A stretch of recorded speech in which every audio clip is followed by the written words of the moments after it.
Hi everyone, good afternoon. It is noon on a Monday. That means it's time for a Family in Focus radio show presented by the Asian Community Development Council. Today we are talking about diabetes because November is American Diabetes Month. So people are raising awareness about this disease, especially its impact on many communities across the US. And today we have an expert joining us today to dig a little bit deeper into the issue of diabetes. We have Dr. Maria Urbiztondo with us today. She's been on our guest before in Family in Focus. So we're going to hear from her. She's the market point representative with Humana. And also today, a little bit later in the show, we're going to bring in Thalia Cajosolis. She is a health navigator, one of the health navigators at ACDC. She's going to be talking to us about the open enrollment program. Obviously, a lot of people are talking about that right now because of finding health coverage. That is so key. And, this is linking together, of course, when it comes to your health care. We want you to take care of your health. And this is one way for us to help educate the community when it comes to important topics like diabetes. So we want to bring now Dr. Maria Urbiztondo into the conversation. Thank you so much for joining us again. You've been a wealth of knowledge last time you came on here. And today we want to touch on this issue. A lot of people have been talking about diabetes too, because it's one of those pre-existing health conditions where people who've been affected by COVID-19, which is the big story for 2020, talking about they've had diabetes. So I know you have a presentation to share with us and a lot of information to give out. So why don't you I'll let you take it away. So you're with Humana, right? So talk to us a little bit about yourself and what you do and your presentation. Thank you. Thank you so much, Pratanya, for having me here on your show. It is a pleasure and a privilege to work with ACDC. And so my role at Humana as a market point representative is to help people with Medicare connect with Humana for health insurance. Now, somebody with Medicare, they're usually 65 years old or over. Sometimes they have a disability. You don't have to be 65 years old to have a Medicare card or number, but we are a Medicare insurance. Now, you're right, November is Diabetes Month in the United States. And one of the things that we have at Humana is we have a diabetes plan, a diabetes and heart plan for those with chronic illness. It's aimed to save money for diabetics on their diabetic medications, such as the insulin, maybe the different types of tablets and pills that they have to take for medication, as well as things such as, blood machines to check their sugar levels, their strips, all the products they might need. It is really aimed towards diabetics. And a lot of diabetics will see sometimes the development of heart disease in their lives. So this plan is a target for diabetics and those with heart disease to save money and get amazing coverage for their health care. You could reach me and get hooked up with Humana. And as a physician, I know firsthand the types of issues that those with chronic disease have. And so I am here to help. I'm here to help educate, and I am here to help empower those who have such illness, whether they're diabetic or not, to get the coverage that they need and want in their lives. Shall we start the presentation, or do you have any questions? I think that's great. And it's good to kind of link that, you're helping Medicare patients out there as well. And let's bring up your presentation. I know we put up a little bit about your background and you've talked to us about your role with Humana. I think we can go right into the different topics that you're going to bring in today. And I know you're talking about, sugar, its role in that, but you have some surprising kind of elements that you want to bring up too. So let's get right into your agenda and the different things you're going to be talking about today. Definitely. Let's do it. So today we're talking about 4 major issues: the myths and facts about sugar, the different types of sugar that's present in our bodies, how those sugars affect our bodies, and finally, tips to reduce sugar, you will see that you may learn some very interesting things about sugar and your body. So first off, what is your sugar IQ? Let's take a look at some myths and facts about sugar. Here's a statement: sugar is very high in calories. Myth or fact? Actually, that's a myth. One serving of sugar, which is 4 grams or 1 teaspoon, is equal to about 15 calories. Myth or fact? Americans consume too much sugar. That is a fact. According to the U.S. Department of Agriculture, or USDA, the average American consumes 18 teaspoons of sugar per day. Now, can sugar cause weight gain? Is that a myth or fact? That is a fact, because the excess calories, no matter where they come from, can lead to weight gain. And finally, myth or fact, eating too much sugar causes diabetes. Now, some people might think that's a fact. There have been sayings that people tell each other that have spread where, if you eat too much sugar, that'll cause diabetes. But that statement, eating too much sugar causes diabetes, is a myth. There is no direct link between consuming too much sugar and diabetes. So you're probably asking yourself, what is sugar? Sugar is actually saccharides, and they are the building blocks of carbohydrates. So many carbohydrates, they are composed of sugar. And when you eat them and they break down, they go back into being sugar in your body.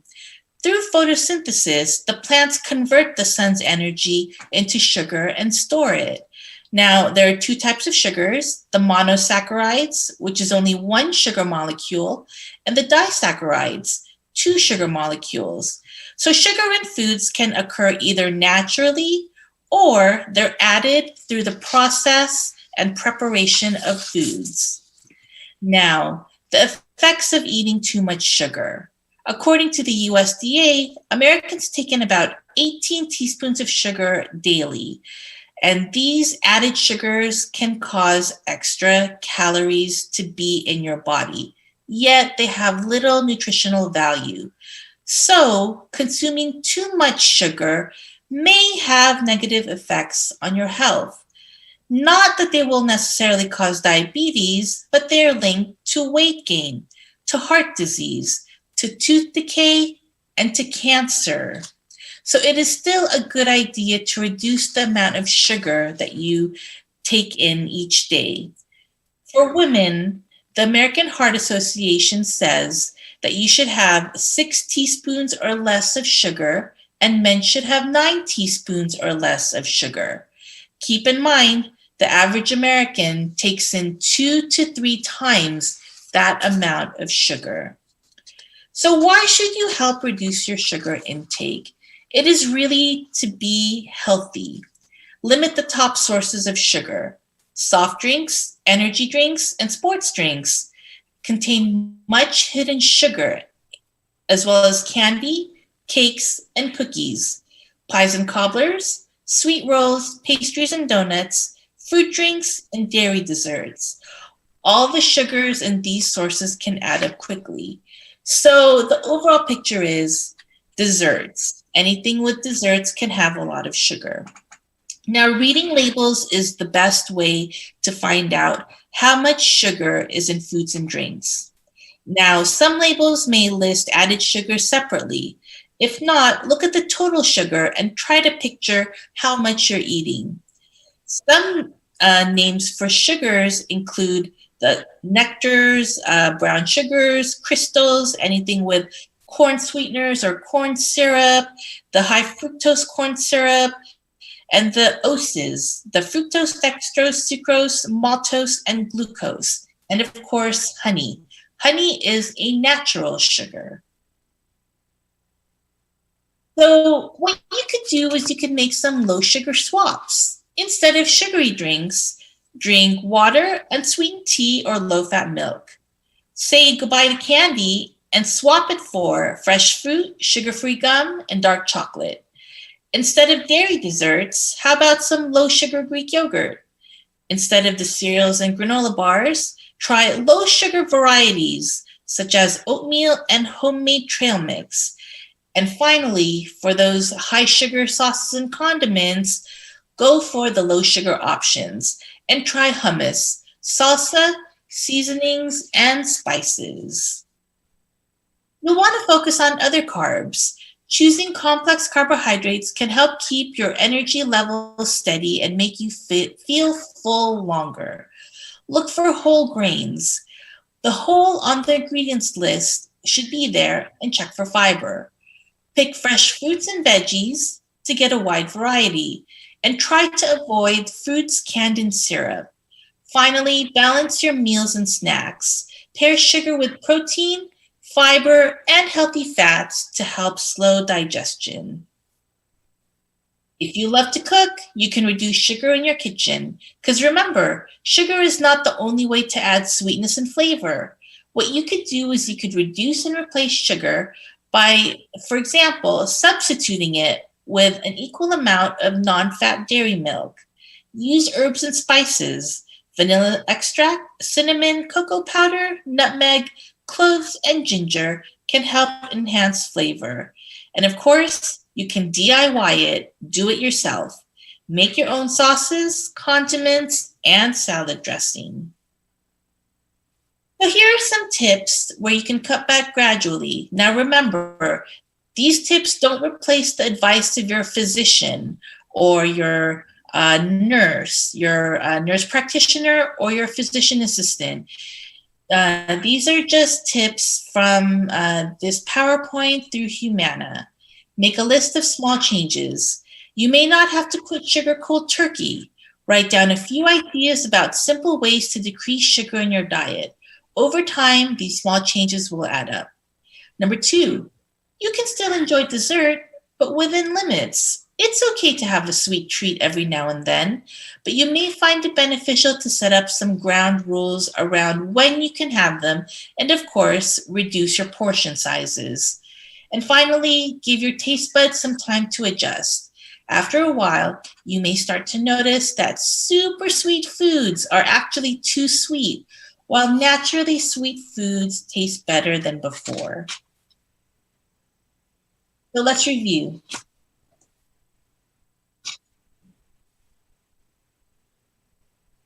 What we've done today is we've gathered a lot of resources from Colorado State University, the Mayo Clinic, the U.S. Department of Agriculture, Cleveland Clinic, and the Food and Drug Administration, as well as the American Heart Association and the American Diabetes Association, to compile a thorough review of how to reduce sugar in your life.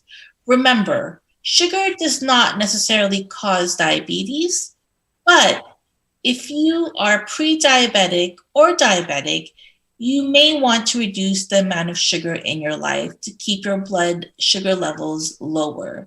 Now remember, always ask your doctor first before changing anything in your diet or physical exercise regimen. And of course, stay happy, stay healthy, and stay safe. Dr. Maria Urbiztondo, Market Point representative from Humana, thanking you and wishing you well. All right. Well, thank you so much for that presentation. I think a lot of us know that eating too much of anything, especially when it comes to sugar, right, Dr. Maria, is not a good thing. And I think, when you're talking about how many teaspoon of sugar, I think 6 for women and 9 for men or something like that. But you don't realize the sugar that's in the food that you're eating. You said reading labels, because sometimes you think, oh, this is fine, but it has like 20 teaspoons of sugar or something like that in it. Is that kind of your experience, kind of learning about this and nutrition? That is correct, Petrania. A lot of this has to do with nutrition, proper nutrition. And many types of things that you eat and drink during the day, you might not think it has a lot of sugar. Maybe that coffee drink that you like to get from your favorite coffee place, or maybe, maybe some kind of a sweet candy, or that cookie that you treat yourself to around lunchtime. Those sugar molecules add up. And like you said, 6 teaspoons of sugar for women, 9 teaspoons of sugar for men. That is not a lot of sugar to consume. So everybody can do better and really watch the sugar that they eat. And you were talking to us, before the show about the holidays. That's coming up soon. Thanksgiving, people tend to overindulge a little bit. So I think this is a good reminder for all of us, whatever culture we're in, we celebrate, especially with the Asian American Pacific Islander, we love our food, right? And we like to eat, and the holidays is a time to overindulge. But I think, when you think about diseases like diabetes, nutrition and really taking care of yourself can really make a big difference, right? And can maybe at times even turn back the clock when it comes to how your body reacts to something like this. Yes, you're absolutely right. With the holidays coming up, people do tend to overindulge. They'll slip in that extra slice of pie. Maybe they'll, consume a couple more brownies than usual.